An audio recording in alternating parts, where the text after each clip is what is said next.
गुल्ली, बुल्ली और सॉन जमकर पार्टी करने के बाद अपने घर जा रहे थे, लेकिन इन लोगों ने रोड पर ट्रैफिक होने के कारण एक जंगल के रास्ते का शॉर्टकट ले लिया और ये जंगल बहुत ज्यादा सुनसान है। दूर दूर तक कोई भी आदमी नहीं है।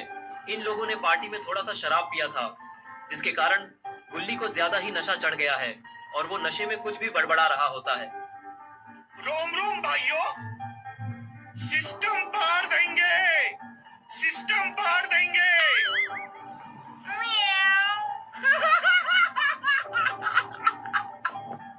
तभी गुल्ली बुल्ली से कहता है, बुल्ली गाड़ी इतनी धीरे क्यों चला रहे हो?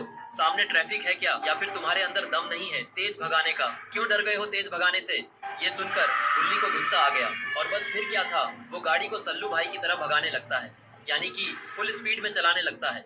और अब इन लोगों की गाड़ी हवा से बातें कर रही होती है, लेकिन शॉन को ये सब देखकर बहुत ही ज्यादा डर लग रहा होता है। और फिर वो बुल्ली से बोला, बुल्ली गाड़ी थोड़ा धीरे चलाओ, मुझे डर लग रहा है। एक तो ये जंगल पहले से ही काफी सुनसान है और तुम इतनी तेज गाड़ी चला रहे हो, कहीं हमारा एक्सीडेंट वगैरह हो गया तो फिर हमें यहीं जंगल में रात गुजारनी पड़ जाएगी।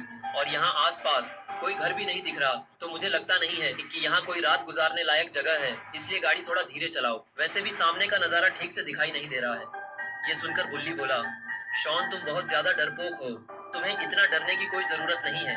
जब बुल्ली हो साथ तो डरने की क्या बात। अभी देखो मैं कैसे गाड़ी फुल स्पीड में भगाकर आधे घंटे में तुम्हें घर पहुंचा देता हूँ। ये सुनकर शॉन बोलता है, बुल्ली ठीक है, मैं तुम्हें लास्ट वाली वार्निंग दे रहा हूँ, चुपचाप गाड़ी स्लो कर दो वरना हमारे लिए दिक्कत हो जाएगी। लेकिन बुल्ली शॉन की बात नहीं मानता और वो गाड़ी की स्पीड बढ़ाते ही जा रहा होता है। लेकिन शायद इन लोगों को सामने दिखाई नहीं दे रहा है कि सामने सड़क पर ढेर सारा सामान पड़ा हुआ है और सड़क के ठीक बगल में एक सुनसान घर भी है। शायद इस घर में कोई रहता भी नहीं है।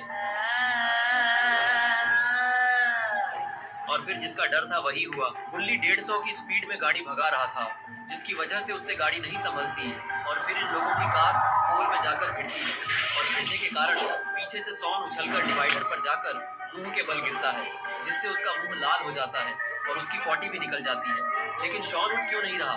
कहीं ये बेहोश तो नहीं हो गया? यही देखने के लिए बुल्ली और बुल्ली जीप से नीचे उतरते हैं और दोनों शॉन के पास जाने लगे। शॉन के पास आकर बुल्ली शॉन को देखने लगा और बोलने लगा, शॉन क्या हुआ, कहीं तुम्हें ज्यादा चोट तो नहीं लगी? लेकिन शॉन बुल्ली की बातों का कोई भी रिएक्शन नहीं देता। शायद ये बेहोश हो गया है। यही सोचकर बुल्ली शॉन को उठाने के लिए उसकी तरफ अपना हाथ बढ़ाता है, लेकिन तभी जैसे ही बुल्ली शॉन को हाथ लगाता है वैसे ही शॉन उठ जाता है और बुल्ली को स्मैक लगा देता है, जिससे बुल्ली जीप के ऊपर जाकर गिरता है, जिससे उसका पिछवाड़ा लाल हो जाता है।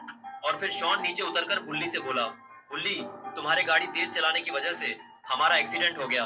मैं तुमसे कब से बोल रहा था कि गाड़ी को थोड़ा धीरे चलाओ वरना एक्सीडेंट हो जाएगा, लेकिन तुमने मेरी बात नहीं सुनी और एक्सीडेंट करा दिया। अभी 2 दिन पहले ही मैंने गाड़ी की सर्विसिंग कराई थी और आज तुमने गाड़ी ही ठोक दी। अब इसकी दोबारा सर्विसिंग करानी होगी, जिसके पैसे मैं नहीं देने वाला। इस बार पैसे तुम्हें अपने जेब से देने पड़ेंगे बुल्ली, मैं 1 रुपया भी नहीं दूंगा। ये सुनकर बुल्ली बोला, शॉन पैसे तो तुम्हें ही देने पड़ेंगे क्योंकि इस सब में मेरी कोई गलती नहीं है। सारी गलती तो तुम्हारी है। तुम मुझे गाड़ी चलाते वक्त पीछे से बोल बोलकर मेरा ध्यान भटका रहे थे, जिसके कारण मुझे ये पोल दिखाई नहीं दिया और मैं सही वक्त पर ब्रेक नहीं मार पाया, और जिसकी वजह से हमारा नहीं बल्कि तुम्हारा और जीप का एक्सीडेंट हो गया। और अब तुम्हारी गलती के कारण जीप भी खराब हो चुकी है। जरा देखो इसे कितनी खराब हालत है इसकी, और इस हालत में ये स्टार्ट भी नहीं होने वाली, जिसकी वजह से हमें यहीं इसी सुनसान जंगल में रात गुजारनी पड़ेगी। ये सब सुनकर शॉन बोला, तो अब हम क्या करेंगे बुल्ली? अब तो जो होना था वो हो चुका है, अब हमें जंगल में ही रात बितानी होगी। ये साइड में जो घर है शायद इसमें रात बिताई जा सकती है। बुल्ली बोला, हाँ शॉन मुझे भी यही लगता है, तुम लोग यही रुको, मैं उस घर में देख कर आता हूँ कि अंदर रात बिताने लायक जगह है भी या नहीं। इतना बोलकर बुल्ली उस घर की तरफ जाने लगता है।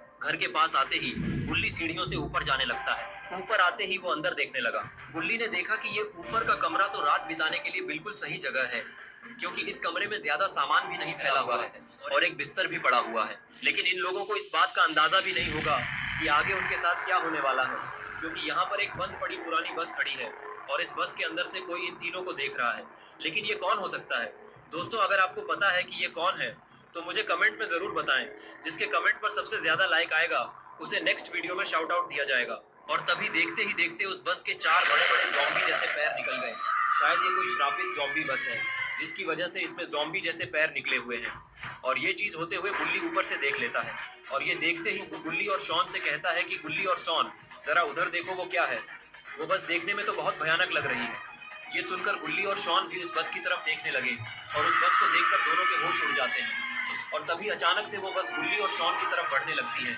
ये देखकर गुल्ली और शॉन की सांसें थम सी गई और वो एक ही जगह पर डर के मारे खड़े खड़े ही फ्रीज हो गए। तभी गुल्ली इन लोगों को बोलता है, गुल्ली और शॉन, वहाँ खड़े खड़े देख क्या रहे हो? जान प्यारी नहीं है क्या? अगर जान प्यारी है तो जल्दी से वहाँ से भागो, वरना वो बस तुम दोनों को कुचलकर मार डालेगी। ये सुनकर गुल्ली और शॉन को होश आता है और दोनों भागने लगते हैं।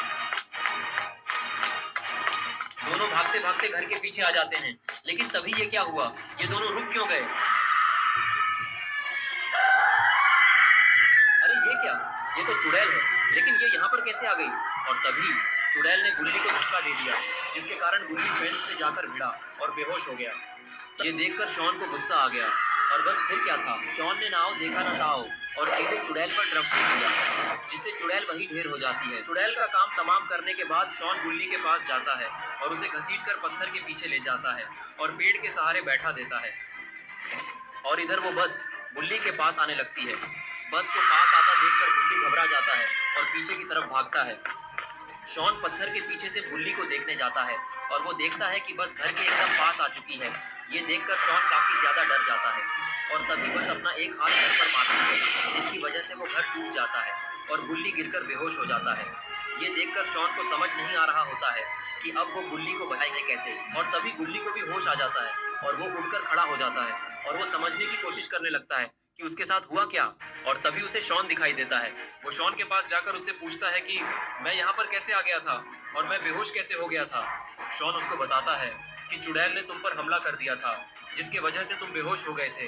ये देखकर मुझे गुस्सा आ गया, फिर मैंने चुड़ैल का गेम बजा डाला और फिर मैं तुम्हें यहाँ पर लेकर आ गया। फिर गुल्ली पूछता है कि गुल्ली कहाँ पर है, वो दिखाई क्यों नहीं दे रहा, कहीं वो किसी मुसीबत में तो नहीं। शॉन बोला, वो बस ने अपना हाथ उस घर पर मारा, जिसकी वजह से वो घर टूट गया और गुल्ली ऊपर से नीचे गिर गया और अभी वो वहाँ पर बेहोश पड़ा है। और तभी वो बस अचानक से नीचे आ जाती है और उसके बड़े बड़े हाथ अचानक से गायब हो जाते हैं। और इसके बाद उस बस से कोई उतरता है।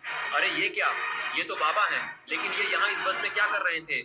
और फिर बाबा गुल्ली को उठा लेते हैं और उसे बस में ले जाने लगते हैं। पीछे से गुल्ली और शॉन बाबा को ये सब करते हुए छुपकर देख रहे होते हैं। तभी शॉन गुल्ली से बोला, अरे ये बाबा यहाँ पर कैसे आ गए? बाबा को देखकर गुल्ली खुश हो जाता है और वो शॉन से बोलता है कि बाबा यहाँ पर हमें बचाने के लिए आए हैं और बाबा ने उस बस को भी ठीक कर दिया है।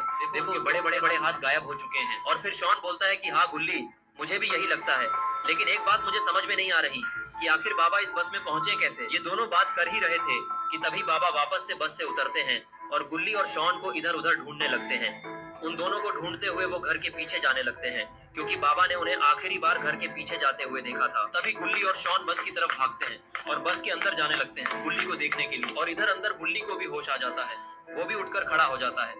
फिर गुल्ली और शॉन अंदर आ जाते हैं और गुल्ली बोला, गुल्ली तुम्हें हम याद तो है ना? गुल्ली बोला, हाँ।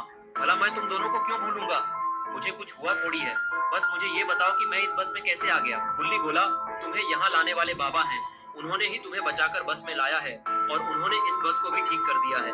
अब डरने वाली कोई बात नहीं है, अब हम लोग सेफ हैं। ये लोग बात कर ही रहे थे कि तभी बाबा वापस बस में आ जाते हैं। इसके बाद बाबा, गुल्ली, बुल्ली और शॉन चारों बस में बैठकर जा रहे होते हैं। तभी गुल्ली पूछता है कि बाबा आपको कैसे पता चला कि हम मुसीबत में हैं और आप यहाँ पर कैसे आ गए? बाबा बोले कि चलो मैं तुम्हें पहले तुम्हारे घर पर छोड़ देता हूँ, फिर वहाँ पर बैठकर आराम से बातें करेंगे और मैं तुम्हारे सारे सवालों का जवाब दे दूंगा। इसके बाद बाबा बस को जंगल के और अंदर लेकर जाने लगते हैं। लेकिन बाबा इन्हें जंगल के अंदर क्यों ले जा रहे हैं? गुल्ली बुल्ली का घर तो दूसरी तरफ है और ये लोग जिस रास्ते से आए थे बाबा तो उन्हें दोबारा उसी रास्ते से ले जा रहे हैं, पर ऐसा क्यों है?